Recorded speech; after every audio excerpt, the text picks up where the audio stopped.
매 화마다 키워드 숫자를 드리려고 합니다. 오늘 드릴 키워드 숫자는 5162라는 숫자입니다. 1조더라고요. 운용 규모를 무려 10배나 키우셨다고. 국민연금의 사이즈만 놓고 보면은 한국이 코스피가 갖고 있는 시장 사이즈 규모가 너무 작은 게 아닌가? 현금도 하나의 종목이다. 투자의 다변화, 지역의 다변화 상당히 필요하지 않을까? 저를 탈탈 털어가시는 그런 자리였으면 좋겠습니다. 네, 안녕하세요. 스텝스 구독자 여러분. 펀드 매니저 털기에서 털기 임무를 맡은 하나투자증권 김민지입니다. 편하게 주디라고 불러주세요. 네, 안녕하세요. 하나자산운용의 유비 팀장이라고 합니다. 영화 부산행을 보시면 펀드 매니저라는 직업이 상당히 부정적으로 나오는데요. 오늘은 그 반대의 역할을 하기 위해서 제가 이 자리에 왔습니다. 저희 코너의 이름이 펀드 매니저 털기인데 오늘은 주디를 포함해서 스텝스 구독자분들이 저를 탈탈 털어가시는 그런 자리였으면 좋겠습니다. 네, 저도 열심히 한번 탈탈 털어볼 수 있도록 노력해보겠습니다.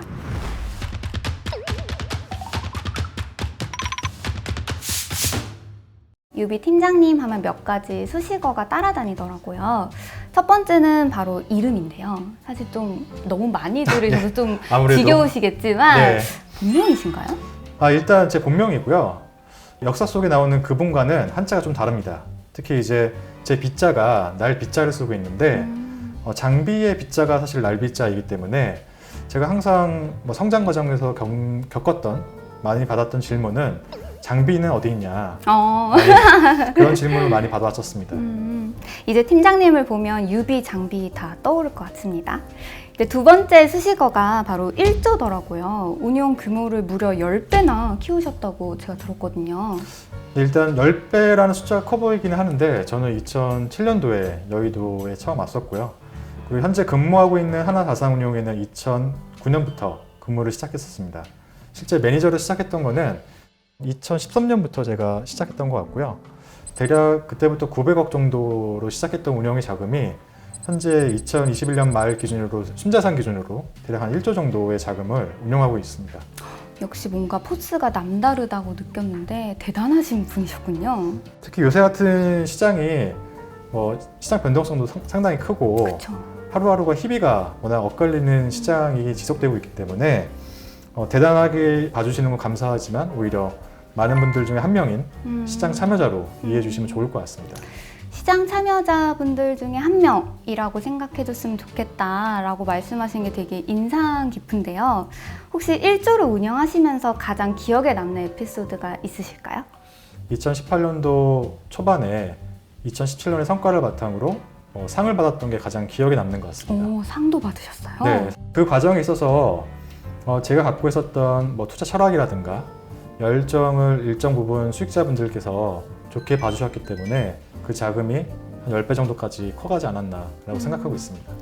스텝스 구독자분들에게 아주 든든한 지원군이 생긴 것 같은데요. 제가 앞으로 1조를 운영하는 투자계의 유비 팀장님을 탈탈 털어서 좋은 정보를 드릴 수 있도록 앞으로 열심히 노력하겠습니다.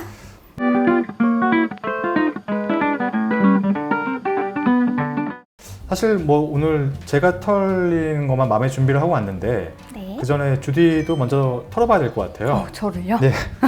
그 측면에서 사실은 주디 부모님은 주식을 어떻게 생각하시는지 네. 주디가 좀 지금 또 증권회사에 근무하고 계시잖아요. 어떤 맞습니다. 말씀들을 많이 하세요? 요즘에 사실 주식 안 하시는 분이 없으리란 생각이 드는데요. 근데 사실 원래는 처음에 저희 부모님은 주식에 대한 생각이 이렇게 좋지만은 않으셨어요. 주변에서 하도 망했다더라 이런 얘기를 많이 들어서 그러셨던 것 같은데 제가 증권회사에 입사하고 나서 인식이 좀 바뀌신 것 같더라고요. 그래서 최근에는 어디에 투자하면 좋으냐 이런 질문까지 하시면서 약간 관심을 보이고 계십니다. 네, 맞습니다. 사실 주식이라는 것이 어떤 시기에 어떤 이유로 경험했냐에 따라서 많은 기억들을 갖고 계실 것 같아요. 네, 맞아요. 특히 10년 주기설도 있었는데 1998년도에 IMF, 그 다음에 2008년도에 금융위기, 그리고 최근에 있었던 코로나까지 자기가 어떤 시기에 투자를 했냐에 따라서 주식에 대해서 다양한 기억들을 갖고 계실 것 같은데 이 그림을 보시면은 굿바이라는 단어가 어느 순간 바이로 바뀌게 맞아요. 되잖아요. 네네네. 수익이 너무 안 나는 거에 대해서 스트레스를 많이 받으실 거고 주식을 그만하겠다라는 굿바이라는 단어를 외쳤을 때 혹자는 그 굿바이를 바이로 이해하시고 매수 버튼을 누르시는 분도 있다는 거죠. 어떻게 보면은. 맞습니다. 특히 저희가 지난 2년 동안 코로나 상흔을 많이 겪으면서 주식시장이 오르는 것만 많이 봤잖아요, 사실. 어떻게 맞아요. 보면은. 코로나 때는 완전 오르기만 했었죠, 거의. 그 이후로 어떻게 보면 저희가 계속 오르는 시장만 봐왔기 때문에 지금 경험하고 있는 2022년도에 경험하는 시장이 오히려 상당히 힘드실 수 있겠다라는 생각이 들고 있고요. 그렇기 때문에 초반에 어떤 생각을 갖고 주식시장에 들어가시는지 한번 복귀해보는 것도 좋을 것 같습니다, 저는. 그렇다면 지금 우크라이나 사태처럼 이렇게 변동성이 높은 시장에는 대체 어떻게 투자하는 게 좋을까요? 사실 뭐 정답이 없고 저도 하루하루 되게 정답은 힘들게 힘들게 보내고 있는데 서두에 제가 시장의 참여자 중에 한 명이다라고 소개를 드렸었는데 사실 뭐 거기에 힌트가 있습니다. 어떤 힌트? 그게 사실은 뭐 1조라는 운용 규모만 놓고 보면 대단하다라고 이해해 주실 수도 있을 것 같긴 한데 오히려 저는 현금도 하나의 종목이다라는 생각을 많이 갖고 있습니다. 현금도 하나의 종목이다라는 사실 처음 들어보거든요. 저는 계좌에 현금이 좀 남아있으면 이렇게 주가가 오를 때 뭔가 좀 조바심이 들더라고요. 나만 뒤처진 것은 아닌가. 근데 현금이 하나의 종목이라면 어쩌면 하나 회사 이름이라고 생각해도 되는 걸까요? 그 지금 말씀하신 회사 이름이라는 게 저는 좋은 비유인 것 같아요. 어떻게 보면은 현금이라는 종목명이라고 할 수도 있는 거잖아요. 그렇죠. 현금이 갖고 있는 안정감이 있는 것 같습니다. 예를 들면은 현재 제가 뭐 투자하신 원금이 100%가 됐다가 안타깝게 마이너스 50%가 됐다라고 가정을 한번 해보죠. 그럼 그 50%가 다시 100%가 되기 위해서는 2배가 그쵸. 올라야 되는 200%가 거잖아요. 있어야 되는 거죠. 예, 2배가 올라가는 거기 때문에 어떻게 보면은 그 2배가 가는 과정까지가 또 힘들 수 있잖아요. 그렇죠. 그렇기 때문에 본인이 만약에 포트폴리오에 일정 부분에 현금이 있다라고 하면은 뭐 업계용어로 물타기도 가능할 거기 때문에 그런 측면에서 현금이 주는 안정감이 있다라는 거고요. 사실 저는 현금을 많이 들고 있으면 오히려 손해다 약간 이런 인식이 있었는데 하락장을 대비하기 위해서는 말씀하신 것처럼 일정 부분 현금을 보유하는 게 되게 중요할 것 같다는 생각이 드는데요. 그렇다면 보유 비율을 약간 어떻게 잡아야 될까요? 황금 비율이 있나요? 황금 비율은 사실 뭐 쉬운 건 아닌 것 같고요. 그렇죠. 쉽진 않죠. 네, 저 같은 경우에는 사실은 뭐 대략 포트폴리오에 100%로 놓고 본다면은 적어도 한 10% 정도의 5에서 10% 정도의 현금을 항상 보유하고 있는 편이고요. 5에서 10% 예, 정도요? 그 사실 이 5에서 10%라는 게 적다면 적을 수 있는데 일정 부분 투자의 가이드라인 안에서 그 정도의 수준을 유지하게 하는 그 폭이 그 정도라고 이해해 주시면 될 것 같고요. 만약 제가 개인 투자라고 한다라고 하면은 적어도 10%에서 한 30% 정도는 현금을 항상 보유하고 있지 않을까라는 생각을 하고 있습니다. 제 생각에 그 정도로 현금을 보유하고 있으면 기회가 왔을 때 뭔가 이렇게 딱 투자를 해서 좋은 수익률을 얻을 수 있는 그런 기회도 될 수 있을 거라 생각이 드는데요. 어떤 기회가 왔을 때 확신을 가지고 바이 버튼을 누르기 위해서도 그리고 하락장에 대비하기 위해서도 현금 보유는 꼭 필요한 것 같아요. 그래서 조바심을 가질 필요가 없다는 생각이 좀 듭니다.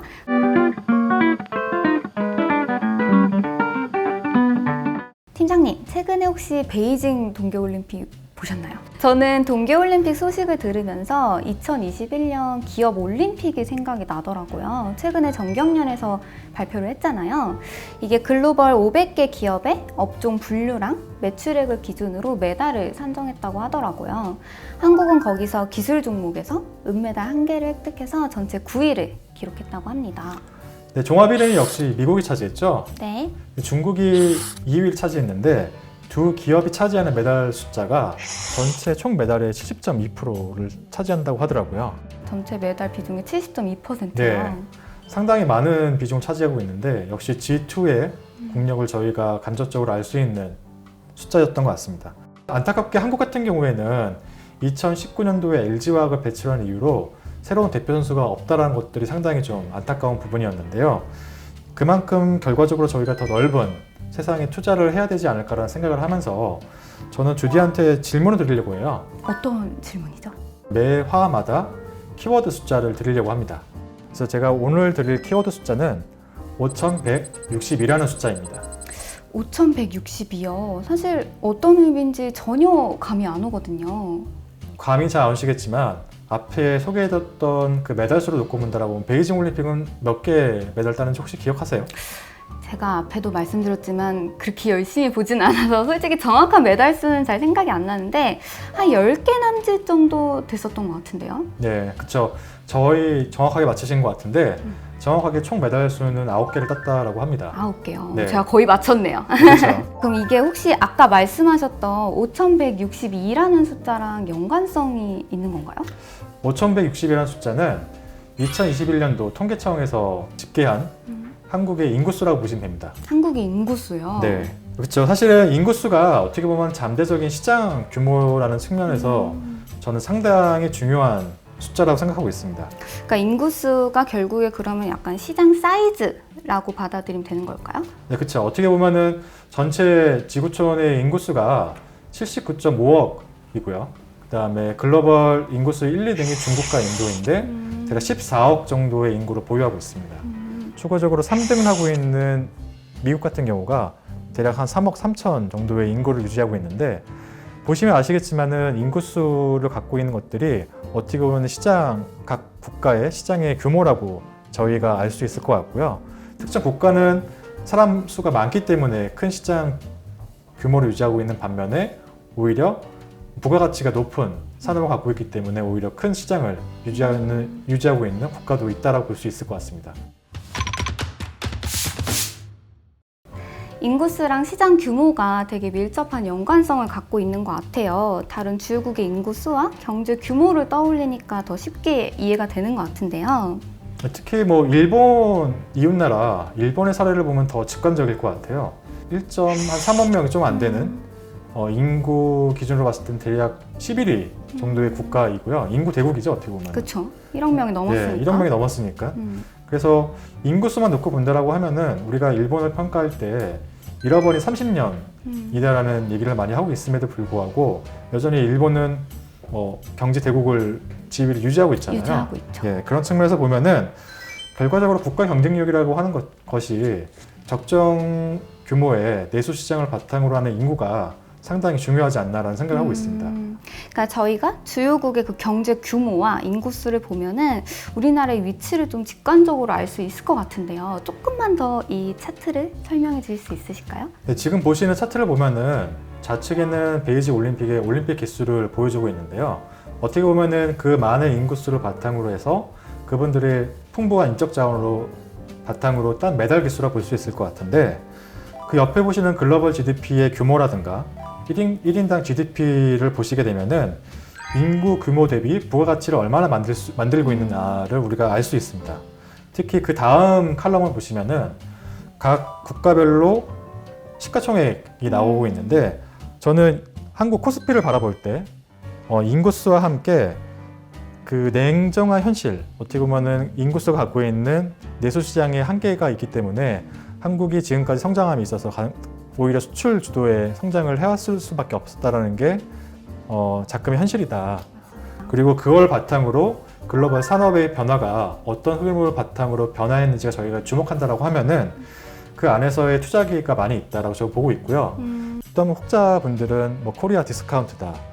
박스피다. 박스피다 뭐 그런 말들을 저희 스스로 보수적으로 평가하시는 분도 계시긴 하지만은 오히려 냉정하게 오히려 내수 시장의 한계성, 인구수를 바라놓고 본다라고 하면은 그 안에서 저희의 투자 기회를 바라볼 수 있는 기회가 좀 더 많지 않을까라고 생각하고 있습니다. 그러니까 인구수를 기준으로 약간 현실을 냉정하게 판단하고 그래서 투자의 세계관을 제대로 정립을 한 다음에 주요국의 산업 변화의 흐름 속에서 우리나라의 기업 위치를 좀 파악하면 투자에 도움이 될 것 같아요. 맞나요? 맞습니다. 되게 대단하신데요. 정리를 잘했나요? 깔끔하게 정리해 주셔서 너무 감사합니다. 감사합니다. 네, 근데 제가 보다 보니까 이 마지막에 있는 열의 공적 자금 규모는 제가 좀 잘 모르겠더라고요. 이게 어떤 의미일까요? 저희가 한국에는 크게 두 가지의 공적 자금이 있습니다. 하나는 뭐 KIC라고 하는 그쵸, 소버린. 네, 소버린. 네. 소버린 웰스 펀드라고 할 수 있는 공적 자금이 하나가 있고 두 번째로는 저희가 이미 익히 내고 있는 국민연금이 있죠. 그쵸, 국민연금이 있죠. 국민연금이 사실은 상당히 중요한 역할을 하고 있고 저희 노후를 이제 책임지고 있으니까요. 맞습니다. 근데 옆에 제일 마지막 칼럼에 보시면은 저희의 공적 자금 규모 대비 시가총액을 비중을 놓고 보신다라고 하면은 한국이 갖고 있는 시가총액 대비 공적 자금의 규모가 상당히 큼을 저희가 알 수 있습니다. 제가 저희 국민연금이 사실 시장에 미치는 영향이 크다는 거는 알고 있었거든요. 그 절대적인 규모도 되게 크다고 알고 있었는데 사실 코스피랑 이렇게 비교해서 보니까 이렇게까지 클 줄은 몰랐거든요. 사실 어떻게 보면 가장 이상적인 그림은 삼성전자 같은 기업들이 워낙 많이 나와서 앞서 저희가 기업 올림픽도 갔었잖아요. 네. 그때 삼성전자가 기술 부문에서 은메달을 받았던 상황이었으니까 맞습니다. 삼성전자 같은 기업이 많이 나와서 은메달이 아니라 금메달을 따는 기업이 나온다라고 하면은 한국의 코스피의 시가총액이 커질 테니까 당연히 저희 국민연금이라든가 이런 공적 자금들이 한국 주식들을 더 많이 담을 수 있는 기회가 많겠죠. 어떻게 투자 보면. 기회가 되게 많아지겠죠. 예. 그렇기 때문에 그런 부분을 놓고 본다라고 하면은 상당히 중요한 좀 포인트라고 보고 있고요. 오히려 국민연금의 사이즈만 놓고 보면은 한국이 코스피가 갖고 있는 시장 사이즈 규모가 너무 작은 게 아닌가. 그로 인해서 오히려 국민연금을 포함한 공적 자금들이 해외 자산에 대해서 많이 투자할 수밖에 없는 상황이 지금의 모습이지 않을까라는 생각이 들고, 그런 측면에서 스텝스 구독자분들도 투자의 다변화, 지역의 다변화가 필요하지 않을까라는 생각을 갖고 있습니다.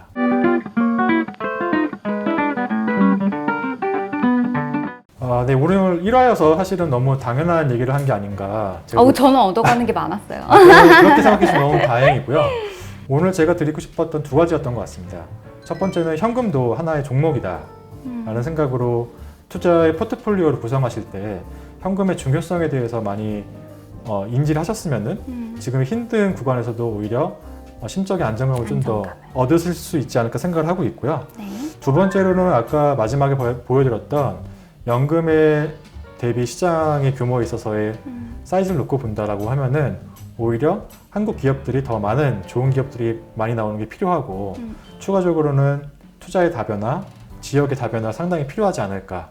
그게 오히려 인구수를 바탕으로 봤을 때 저희가 직관적으로 알 수 있는 사실이지 않았나, 팩트이지 않았나라는 생각을 해봅니다. 우리가 투자할 수 있는 시장의 범위를 약간 확장해서 세계관을 정립을 해보자 라는 말씀으로 저는 들리는데 맞나요? 예, 맞습니다. 예. 오늘 너무 많은 정보를 털어간 건 아닌지 약간 걱정이 되는데요. 다음 편이 좀 더 많이 기대가 되는데요. 이 찰나에 제가 두 번째 숫자 키워드를 드리고 싶은데 두 번째 숫자 키워드는 숫자. 숫자 2요? 네. 다음이 2화이기 때문에 이자는 아니지만은 제가 드리고 싶은 키워드는 이자입니다. 사실 숫자 2라고 하면 1화에서 나왔던 5162보다 조금 더 아리송하거든요. 이게 어떤 의미일지 구독자분들은 혹시 아시겠나요? 댓글로 많이 남겨주세요. 네, 첫 인사를 드리는 자리였기 때문에 오늘 자리가 상당히 저는 좀 긴장도 많이 했던 것 같은데 저도 마찬가지예요. 다음 편에는 숫자 2라는 키워드와 함께 좀 더 알찬 정보로 찾아뵐 수 있도록 준비를 하겠고요. 네. 주디를 포함해서 스테스 구독자분들이 저를 더 많이 탈탈 털어가셨으면 좋겠습니다. 저도 더 열심히 유비 팀장님을 탈탈 털어갈 수 있도록 열심히 하겠습니다. 네, 스테스 구독자 여러분, 다음 화는 숫자 2를 바탕으로 해서 더 알찬 내용으로 돌아오도록 하겠습니다. 팀장님 오늘 네. 시간 내주셔서 감사합니다. 네, 감사합니다. 네, 감사합니다.